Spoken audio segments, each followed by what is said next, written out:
labo cayimayaasha. cayimayaashu waa dibkabayaal sidii dibkabayaasha wadaraynta oo kale. waa dibkabayaal ama magacaya xagga dambe laga geliyaa. waa dibkabayaal lagu lifaaqo magacyada si loo helo amaba loo soo gudbiyo xogo dheeraada oo ku saabsan magacyada.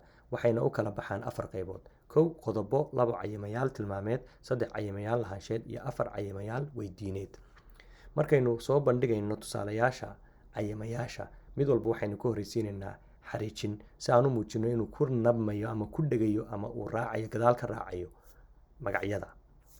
waana xariijintu meesha ay taallo ayaa waxay ka dhigan tahay magac baa ka hormaraya, wuu ku dhegayaa. xariijintana meesha waa laga saarayaa. qodobadu waa 2 dibkaba waa 2 keliya, waa ka iyo ta. balse ka wuxuu isu bedbedelaa marka qaarkood a, ga iyo ha. ta'na waxay isu bedbedelaa qodob ahaan da iyo sha. qodobka ka wuxuu ku lifaaqmaa magacyada lab sida nimanka, saca, guriga, wadnaha. waxaasoo dhan waa qodobkii ka oo isbedbedelay. marka qaarkana isma bedelo saad ku arkaysaan ereyga nimanka. qodobka ta wuxuu ku lifaaqmaa magacyada dhadig, tusaale ahaan naagta, bacda, weysha iyo wax lamid ah. weylta ayaa waxay isu bedeshay weysha. inay qodobadu isbedbedelaan waxaa sababa codka ama xarafka uu magacu ku dhammaanayo.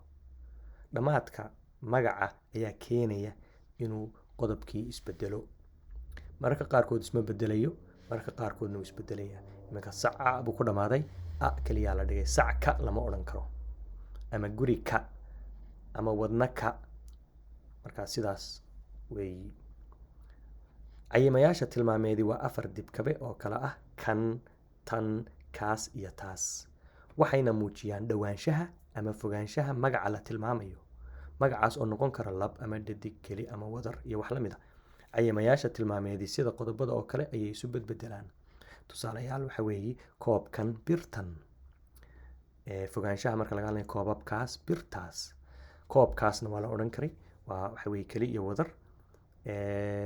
marka bir iyadana laga dhigo wadar waxay noqonaysaa biro. ha baa markaa raacaysa, birahaas bay noqonayaan. cayimayaasha lahaansheedii waa dibkabayaal badan oo muujiya qofka hadlaya hadlaha, caynta, lab ama dhadig, iyo cadadka wadar ama keli ee lahaanshiyaha. lahaanshiyaha waxa la leeyahay. badanaa cayimayaashan waxay muujinayaan waxa la leeyahay. cayimayaasha lahaansheed ee aasaasiga ah iyada oo aan la muujinaynin siyaabaha ay isu bedbedelaan waxay ku dhan yihiin shaxdan soo socota. marka shaxdun sida idiin muuqato waxay ka kooban tahay 4 qaybood oo jooga. waa qofkii, hadlihii ayaa laga hadlaya, cadadkii, keliya wadartii, lab iyo dhadig. marka la tiriyo waxaan kusoo koobnay minba 7 laba iyo 7 dhadiga. waana aasaasi.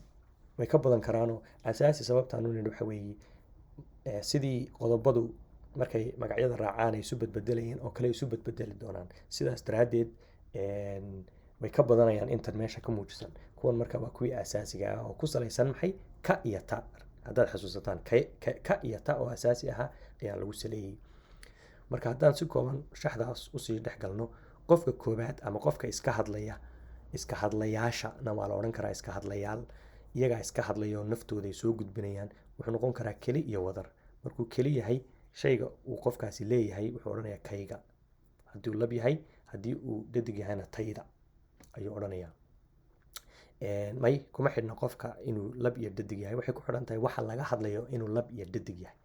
iminka buug ama aan soo qaadano tusaale ahaan koobku wuxuu ahaa lab. sidaas daraaddeed markaad leedahay koobkayga waa lab, ma odhanaysid koobtayda, ma odhanaysid. laakiin haddii uu wixii laga hadlayay ay bir ahayd, maadaamay dhadig ahayd, waxaa odhanaysaa bir tayda. markaa sidaas weeyi. wadar markay timaado, wadartu badanaa waa 2 qaybood. af soomaaligu waxa weeye wadar uu hadlaha qofka hadlayo iyo qofka lala hadlayo ay ku wada jiraan si guud qofka hadlaya ugu wada hadlaya dhammaantood, iyo wadar uu qofka hadlaya isaga soocayo dadka uu la hadlayo, ama kooxda hadlaysa ay isaga soocayso dadka ay la hadlayaan. marka keenna iyo teenna waa wadarta ay dhammaan dadkii isku wada dhex jiraan. dalkeenna, calankeenna, ma aragtay halkaasay imanaysaa. Laakiin markuu qofku uu doonayo inuu iska sooco, wuxuu odhanayaa dalkayaga kuwii kusoo duulaya dooni mayno, sidaas oo kale ayay noqonaysaa. Qofka labaad haddaynu u gudagalno, isagu waa qofka lala hadlayo hadalku uu ku socdo, keliya wadar buu isna u kala baxaa, kaaga taada, kiina tiina. Marka sidaas ayay u kala qaybsan yihiin. Qofka saddexaad ama dadka laga hadlayo ee iyagu aanan ku jirin qofka hadlayo iyo qofka lala hadlayo, laga hadlayo qofka saddexaad baa la yidhahdaa waa keli wadar ayay u kala baxayaan. Marka qofka saddexaadi waxaa raacsan oo meesha ku muuqata, waxa uu yahay waa muhiim, waxa uu leeyahay maaha. Waxa uu yahay qofkuna waa muhiim, waxa uu leeyahayna waa muhiim. Tusaale ahaan keli markuu yahay, kiisa tiisa ayay noqonaysaa, keeda teeda. Tusaale ahaan koobkeeda, qofkii laga hadlayay laakiin waa maxay? Waa qof dhadiga, waa gabar weeyi, koobkeeda baad odhanaysaa. adoo gabar ka hadlaya ama qofkii wixii laga hadlayay ma odhan kartid koobkiisa ma odhan kartid, gabarku ma odhan kartid, waa koobkeeda. laakiin ereygii laga hadlayay muxuu ahaa? weli waa erey ka samaysan, waxaa la yidhaahdaa laba, waa koob, waasaan usoo baranay, waa erey laba. sidaa daraaddeed keeda baa la isticmaalay. Bir haddaynu tusaale ahaan usoo qaadano, birtiisa baa odhanaysaa markaad ninka hadlaysid ama qof raga. Gabadhna waxaad leedahay waa birteeda. marka sidaas ayay u kala baxayaan halkan. Marka cayn qofkii laga hadlayay baa ku jirta halkan. wadartu markay timaadana lama kala soocayo, waa kooda iyo tooda. laba rag iyo dumar isla socda haddaad aragtid, waxa weeye koobkooda ama koobabkooda, saa doontid u dheh, birtooda, saas oo kale weeyaan, lama kala soocayo. marka tusaalahan aan soo qaadanay waxaa ka mid ah koobkayga, birtayda iyo waxyaalo lamid waad sii wadi kartaa sidaan usoo wadnay. sida qodobada oo kale ayay cayimayaasha lahaansheeda isu bedbedelaan. tusaale, sac kayga, waxaa odhanaysaa sacayga, ma odhanaysa sackayga.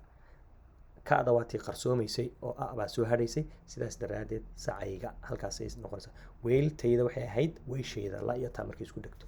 marka sidaasay kusii badanayaan. intaynan qaybtan lahaansheeda aynan ka bixin, marka magacyo kooban baa jira oo waalidiinta iyo ku saabsan dadka xidhiidhka soka leh. marka kuwaasi ma qaataan qodobka ugu dambeeya, kayga ga'daa dambe ama na'daa dambe ama kayaga ga'daa dambe ma qaataan. tusaalehaan waxaad leedahay hooyaday baad odhanaysaa, hooyadayda ma odhan kartid. marka halkaasi waxa weeye waa reebanayaal, way ka reeban yihiin xeerarkan aan nimka soo eegayno. buugga Sayniska Naxwaha ayaa arrintaas sii faahfaahinaya. ugu dambeyntii, cayimayaasha lahaansheedii cayimayaasha weydiineedii waa lifaaqyada kale ah: labo kow kee iyo tee, iyo labo tee.